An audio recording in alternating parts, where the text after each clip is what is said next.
یقیناً سب عزت دار لوگ بیٹی کی بے راہ روی دیکھ کر اس طرح اسے کسی بھی ایرے گیرے کے ساتھ باندھنے پر تیار ہو جاتے ہیں۔ وہ بھی اس کی حرکت پر اب تک اس سے خفا تھی۔ اب تم شروع ہو جاؤ۔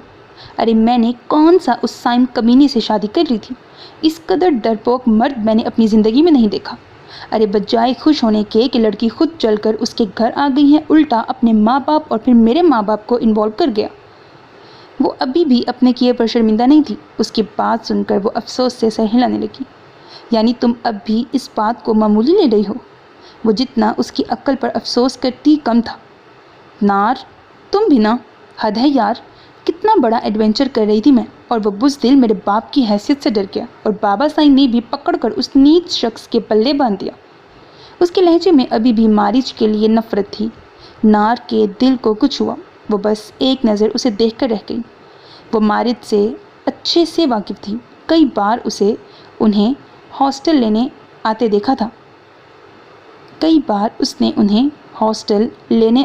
تھا۔ اس لمحے وہ نشرہ کی بے عقلی پر ماتم ہی کر سکتی تھی، جو اتنے ڈیشنگ اور اصل مرد کو چھوڑ کر اب بھی سائم جیسے بندے کے نہ ملنے پر افسوس کر رہی تھی۔ بی بی، آپ کو لینے آئے ہیں۔ ہاسٹل کی ایک ملازمہ تیزی سے ان کے قریب آتے بولی۔ اچھا، آ رہی ہوں۔ باقی سب کو بھی بتا دوں؟ منہ بگاڑتے وہ بولی۔ پلیز نشرہ، اب مزید کوئی بیوقوفی مت کرنا۔ وہ اسے سمجھائے بنا نہ رہ سکی۔ ہاں، ایک میں ہی تو بیوقوف ہوں، باقی سب تو عقل مند ہیں یہاں۔ وہ سر جھٹک کر کھڑی ہوئی۔ اچھا، اب خفا مت ہو یار۔ وہ بھی اس کے ساتھ کھڑے ہوتے اسے بے اختیار بازوؤں کے گھیرے میں لے گئی۔ اس کی خودکی کہاں اسے چین لینے دیتی تھی۔ چلو مجھے چھوڑنے آؤ، اور ہاں، اگر بھائی کی ڈیٹ فائنل ہو گئی تو تمہیں حویلی بلوا لوں گی، اور میں کوئی انکار نہ سنوں۔ اس کی بات پر وہ اسے بس دیکھ کر رہ گئی۔ سوچوں گی، وہ ٹھنڈی سانس لے کر بولی۔ سوچنے کی بات نہیں ہو رہی ہے، بس میں نے کہہ دیا ہے نا، آنا ہے تو بس پھر آنا ہے۔ ویسے بھی تمہارے کون سا کوئی آگے پیچھے ہے کہ تمہیں اجازت لینی پڑے؟ وہ جلدی میں بے حد غلط بات کر گئی۔ اپنے کہے الفاظ کی سنگینی کا احساس تب ہوا جب نار اس سے چند قدموں کے فاصلے پر رک گئی۔ چند قدم لینے کے بعد اسے احساس ہوا کہ وہ اکیلی چل رہی ہے۔ مڑ کر نار کو دیکھا تو احساس ہوا کچھ غلط بول گئی ہے۔ آئی ایم سوری نار، یکدم واپس آتے وہ ملتجی لہجے میں بولی۔ وہ بمشکل اپنے آنسو پی کر مسکرائی۔ کوئی بات نہیں، کچھ غلط بھی نہیں کہا تم نے۔ ہنس کر اس کی بات ٹالی۔ نہیں یار، میں نے تمہیں ہرٹ کر دیا۔ وہ اس کے کندھوں پر ہاتھ رکھ کر بولی۔ اب پچھتائی کہ کیوں بنا سوچے سمجھے بولتی ہے۔ آپ ہی جلدی کریں، مارچ بھائی کب سے انتظار کر رہے ہیں۔ اس سے پہلے کہ ان دونوں میں مزید گفتگو ہوتی، ہانیہ بھاگی ہوئی ان تک آئی۔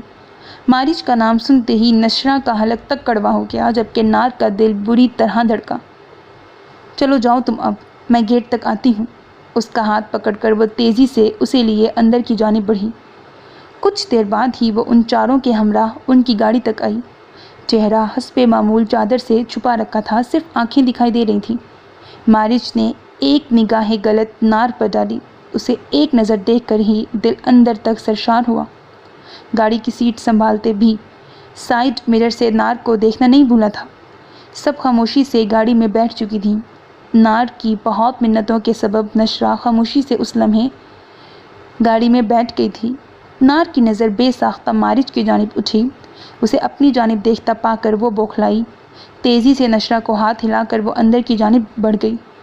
مارچ کے چہرے پر خوشگوار سی مسکراہٹ بکھری۔ ان کی نظروں کی یہ آنکھ مچولی نشرہ کی نظروں سے اوجھل نہ رہ سکی۔ چند لمحے تو وہ گنگ رہ گئی۔ کچھ دیر بعد ہی ایک زہریلی مسکراہٹ اس کے لبوں پر بکھری۔ کیا کر رہی ہو تم یہاں؟ وہ چھوٹی سی بچی اس لمحے باغ میں حویلی کے باقی بچوں کو کھیلتے دیکھ کر چلی آئی۔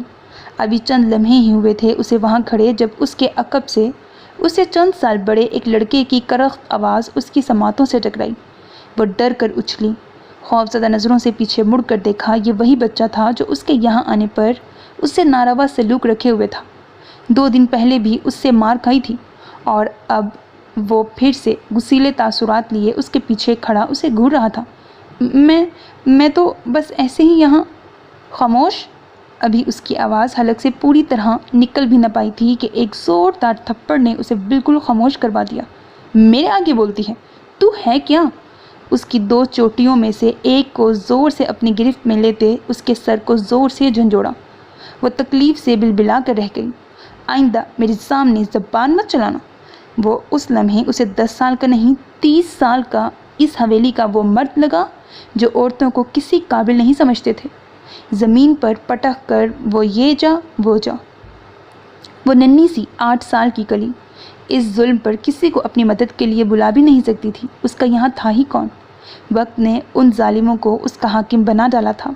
اب وہ جیسے چاہیں اسے استعمال کرتے۔ اپنی ہچکیوں پر بمشکل قابو پاتے وہ اپنا ننھا سا وجود گھسیٹ کر جامن کے درخت کے تنے سے لگ کر سکڑ سمٹ کر بیٹھی نہ جانے کتنی دیر روتی رہی۔ کبھی گال پر ہاتھ رکھ کر جلتے گال کو سہلاتی، کبھی اپنے بالوں کو تھام کر ان کی تکلیف کم کرنے کی کوشش کرتی۔ اماں منہ پر ہاتھ رکھے ماں کو آواز بھی نہیں دے سکتی تھی۔ کوئی سن لیتا تو اس کی اور بھی شامت آنی تھی۔ وہ نہیں جانتی تھی کہ اس لڑکے کو اس سے کیا بیٹ تھا، بس اس کا جب دل کرتا اسے دھنک کر رکھ دیتا، اور کوئی بچہ اس سے اس طرح پیش نہیں آتا تھا، مگر وہ نہ جانے کیوں۔ مت مارو مجھے، میں نے اماں میں نے کیا بگاڑا ہے تمہارا؟ وہ زور زور سے چلا رہی تھی، بلک رہی تھی، مگر وہ وحشی بنا اسے اپنی وحشت کا نشانہ بنا رہا تھا۔ بکواس بند کر، کمینی کہیں کی، تو ہے، تیری وجہ سے۔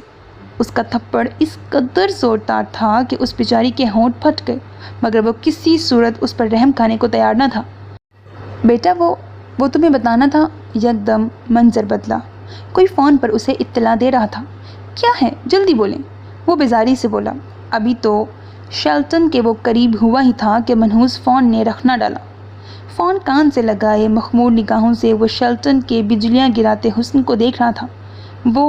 وہ نہ دوسری جانب سے جو بات اسے بتائی گئی، نہ اسے شیلٹن یاد رہی نہ کوئی اور۔ کیسے ہوا یہ؟ اتنی پہرہ داری میں کیسے؟ میں چھوڑوں گا نہیں ایک ایک کو۔ وہ دھاڑ رہا تھا، اپنے بال نوچ رہا تھا۔ کیسے؟ چلاتے ہوئے وہ اٹھ بیٹھا، آنکھیں پھاڑ کر ارد گرد دیکھا، مگر وہاں نہ کوئی شیلٹن تھی نہ ہی یہ اس کا فلیٹ تھا۔ وہ تو اس لمحے حویلی میں اپنے کمرے میں موجود تھا، مگر یہ خواب، بہت سالوں سے یہ خواب اسے تنگ کر رہا تھا۔ سر ہاتھوں پر گرایا، ایک لمبی سانس خارج کرتا وہ کمفرٹر غصے سے خود پر سے ہٹاتا بیڈ سے اٹھا۔ سائڈ ٹیبل سے موبائل اٹھا کر وقت دیکھا، رات کے 2:30 بج رہے تھے۔ ہر سمت سناٹا تھا۔ موبائل واپس پٹک کر سگریٹ اور لائٹر اٹھا کر بالکنی کی جانب رخ کیا۔ نومبر کی خنک ہوا نے اس کے جلتے دماغ کو پرسکون کیا۔ سگریٹ سلگا کر باغ میں موجود کسی غیر مرئی نقطے کو نہ جانے کتنی دیر تک دیکھتا رہا۔ اضطراب کم ہونے کی بجائے بڑھتا جا رہا تھا۔ ڈھونڈ نکالوں گا میں تمہیں، جہاں کہیں بھی تم ہوں، چھوڑوں گا نہیں۔ ایک بار مل جاؤ، تمہارے کیے کی بہت کڑی سزا ملے گی تمہیں۔ سگریٹ کے 1-2 اور کش لگا کر زمین پر پھینک کر پاؤں سے اسے ایسے مسلا جیسے سگریٹ نہیں اسے تکلیف دینے والا وہ شخص ہو۔ مبارک ہو، اللہ نے آپ کو 2 بیٹیوں سے نوازا ہے۔ وہ جو کب سے مضطرب سا ادھر سے ادھر چکر کاٹ رہا تھا، ڈاکٹر کے باہر آنے پر خوشخبری سنانے پر تھم سا گیا۔ اسے آس تھی کہ شاید بیٹا ہو، مگر اب اس کے بعد آپ کی وائف دوبارہ بچہ کنسیو نہیں کر سکتی، لہٰذا اب دوبارہ آپ ایسا کچھ مت کیجیے گا، ورنہ ان کی زندگی کی ہم کوئی گارنٹی نہیں دے پائیں گے۔ اب بھی کیس بہت زیادہ پیچیدہ تھا، مگر اللہ نے ان دونوں کی زندگی رکھی تھی، اسی لیے یہ دنیا میں آئیں۔ ڈاکٹر کی بات پر اس کے کندھے جھک کر رہ گئے۔ پچھلے 6 سالوں سے اس کے ساتھ یہی ہو رہا تھا۔ صرف ایک زرناب تھی، ان کی 3 سالہ بیٹی، جو ان کی اولاد میں سے اب تک زندہ سلامت تھی، باقی سب بیٹے اللہ کو پیارے ہو چکے تھے۔ ایک بار اللہ نے بیٹا صحیح سلامت دیا، مگر ڈیلیوری کے چند گھنٹوں بعد ہی اللہ نے اسے واپس بلا لیا۔ نہ جانے کس کی بددعائیں میرے بچے کی خوشیاں کھا گئیں۔ عشرت بیگم روتے ہوئے ملک سرفراز کے کندھے کے ساتھ لگ کر چہکوں پہکوں رونے لگی۔ کسی کی بددعائیں نہیں، انسان کے اپنے اعمال کبھی کبھی اس کی راہیں کھوٹی کر دیتے ہیں۔ شکر کرو اللہ نے اولاد سے نوازا ہے۔ ملک ایاز نے گلا کھنکار کر ایک ہاتھ سے بھائی کا کندھا تھپتھپایا۔ اپنے بیٹوں پر غرور مت کریں۔ بھائی کی بات وہ برداشت نہ کر سکا، ہاتھ جھٹک کر نخوت سے بولا، میں اپنے بیٹوں پر غرور نہیں کرتا، یہی فرق ہے مجھ میں اور تم میں۔ اپنی پگڑی درست کر کے وہ وہاں سے جا چکے تھے۔ چند دن بعد ہی مارچ کو لیے وہ حویلی میں داخل ہوئے۔ کون ہے یہ بچہ؟ گندمی رنگت کا پیارا سا 7 سال کا بچہ ملک ایاز کے ہمراہ آتے دیکھ کر رضیہ مایا کو تخت پر احتیاط سے لٹا کر کھڑی ہوئی۔ عشرت بیگم اور زرینہ کے بھی تاثرات رضیہ سے مختلف نہیں تھے۔ یہ میرے دوست کا بیٹا ہے، ماں باپ دونوں زندہ نہیں ہیں، اسی لیے میں اسے یہاں لے آیا، اب سے یہ یہیں رہے گا۔ ملک ایاز کی بات پر ہال میں آتے سرفراز کے کان کھڑے ہوئے۔ بھائی صاحب، ایسی کہانیاں بہت پرانی ہو چکی ہیں، بتائیے گا ذرا کون سے دوست کا بیٹا ہے یہ؟ جب سے پگڑی ملک ایاز کو ملی تھی تب سے ملک سرفراز ویسے ہی بھائی سے جل رہا تھا۔ اب بھی اسی جلن کے تحت وہ جان بوجھ کر باپ جیسے بھائی پر الزام لگانے لگا۔ اس کی بات پر وہاں موجود تینوں خواتین کے چہرے کے تاثرات لمحہ بھر کے لیے بدلے۔ تم نہیں جانتے اسے؟ بڑی مشکل سے بھائی کی بات کو برداشت کرتے انہوں نے اپنا لہجہ اعتدال پر رکھا۔ اگر مہر نگار نے انہیں قسم نہ دی ہوتی تو وہ ضرور اس وقت ملک سرفراز کو اس بات کا اچھے سے جواب دیتے۔ یہ خوب کہی آپ نے، ایسے کیسے ہم کسی بھی ایرے گہرے کو اپنے گھر میں رکھ لیں؟ کیا آپ اپنی روایات بھول چکے ہیں؟ یہاں ہماری بیٹیاں بھی ہیں جنہوں نے کل کو جوان ہونا ہے۔ ایک ایسے لڑکے کو ہم کیسے یہاں رہنے کی اجازت دے سکتے ہیں جس کا نہ آگا ہے نہ پیچھا؟ کیوں اماں، غلط کہا ہے کیا میں نے؟ اس نے رعونیت سے کہتے ماں کو بھی بیچ میں گھسیٹا، اور وہ تو ہمیشہ اس کی اچھی بری بات کی تائید کرتی تھی، اسی لیے تو وہ بگڑا تھا۔ سرفراز ٹھیک کہہ رہا ہے بیٹے، ہمارے یہاں بچیاں غیروں سے پردہ کرتی ہیں، کل کو یہ اسی کے ساتھ یہاں بڑی ہوں گی، ہم کیسے لوگوں کو جواب دیتے پھریں گے؟ تم کسی یتیم خانے میں سے بھجواؤ، انہوں نے بھی صفاقی سے کہا۔ جن کا آگا پیچھا ہو کرتوت تو کبھی کبھی ان کے بھی ٹھیک نہیں ہوتے۔ خاندان اور حسب نسب سے اگر شرافت آنی ہوتی تو عزت دار لوگ کبھی کوٹھوں پر نہ جاتے۔ ملک ایاز نے اب کی بار اپنی سنجیدہ نظریں بھائی کی آنکھوں میں گاڑتے جیسے اسے کچھ باور کروایا تھا۔ ملک سرفراز کی زبان یکدم تالو سے چپک گئی۔ وہ کس بات کا حوالہ دے رہے تھے؟ کچھ چونک کر اس نے مارچ کی جانب دیکھا۔ اس چہرے نے کسی کی یاد بڑی شدت سے دلائی۔ رنگت اتنی صاف نہیں تھی مگر آنکھیں ہو بہو وہی تھیں۔ عشرت بیگم کے دل میں مارچ کے حوالے سے شک آ چکا تھا، وہ اسے رکھنے کو تیار نہیں تھی۔ بہت دیر ملک ایاز اور ان میں بحث چلتی رہی۔ ملک سرفراز تو ایسا چپ ہوا کہ کچھ دیر بعد وہاں سے چلا ہی گیا۔ رات میں جس وقت ملک ایاز اپنی خوابگاہ میں آئے، زرینہ کو بیڈ پر گم سم سا بیٹھے دیکھا۔ آہستہ روی سے چلتے وہ بیڈ پر ان کے مقابل بیٹھے۔ زرینہ کی محبیت ٹوٹی۔ کیا آپ کو بھی مجھ پر شک ہے؟ ان کے لہجے میں ایک آس تھی۔ زرینہ ہولے سے مسکرائیں۔ کیا آپ کا یہ سوال کرنا بنتا ہے؟ کیا اتنے سالوں میں اتنا ہی جانا ہے مجھے آپ نے؟ ان کے چہرے کا اطمینان دیکھ کر انہیں ڈھارس ملی۔ بندہ بشر ہیں، لوگوں کی باتوں میں آ بھی سکتی ہیں۔ ان کے چہرے پر بھی آسودہ مسکراہٹ بکھری۔ اگر یہ آپ کی بھی اولاد ہوتی تو مجھے اس بچے سے کوئی پرخاش نہیں تھی۔ ہر انسان اپنے کیے کا ذمہ دار خود ہے۔ اگر آپ گناہ کے مرتکب ہوتے تو اللہ ہی آپ کے لیے کافی ہے۔ ہم انسان اپنے اعمال کے ذمہ دار ہیں، دوسروں کے نہیں۔ بس مجھے یہ تکلیف ہو رہی ہے کہ لوگ گناہ کا رشتہ بناتے یہ کیوں بھول جاتے ہیں جو جان اس سب کی پاداش میں دنیا میں آتی ہے وہ کن تکلیفوں سے گزرتی ہے۔ میں کوشش کروں گی کہ مارچ کو میری جانب سے ایسی کوئی تکلیف سہنی نہ پڑے، مگر باقیوں کا میں کچھ نہیں کہہ سکتی۔ وہ زرینہ کی سمجھداری اور خود سے محبت سے بہت اچھے سے واقف تھے۔ آج بھی انہوں نے اپنے شوہر کو مایوس نہیں کیا تھا۔ دعا کرو میں اسے پڑھا لکھا کر اس قابل کر دوں کہ وہ ہمارا محتاج نہ رہے۔ انہوں نے صدقے دل سے شوہر کی بات پر آمین کہا۔ پوچھو گی نہیں اس بچے کی اصل حقیقت کیا ہے؟